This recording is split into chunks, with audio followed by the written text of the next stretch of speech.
अदारे में, हर जगह पे बैठे कोई अच्छे लोग हैं, बुरे लोग हैं।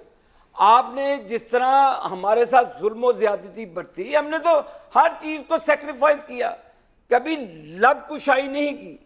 तो यही वक्त है कि नवाज शरीफ साहब भी हर चीज, हम चाहते हैं कि पाकिस्तान को इस वक्त दलदल से निकालें। सर आपका पॉइंट आ गया, आप उसमें बड़ा आपने खुल के बयान किया आबिद भाई। खुदा का खौफ करें यार, एक गाली नहीं देनी चाहिए। फैसल भाई आप टाइम लेके जवाब दीजिए। थे जब जनरल फैज हमीद साहब वर्दी में थे, ताकतवर थे, हमने टक्कर उस वक्त भी ली थी, आज भी वो गलत करेगा टक्कर लेंगे, डिस्क्वालिफिकेशन भी बर्दाश्त की और हम मुल्क से भागे भी नहीं।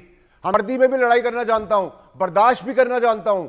और दूसरा है, मेरी फाइलें नहीं है सर, मैंने किसी से कोई माफी नहीं कराई, मैं रवादार किसी का नहीं हूं। मैंने आपको सिर्फ यह कि जमहूरी सिस्टम बदबूदार एक्सपायर्ड है। आज आबिद शेर अली साहब बैठे हुए, वो 50 साल तक हुकूमत नहीं कर सकते, मुझे भी अपनी जगह छोड़नी होगी।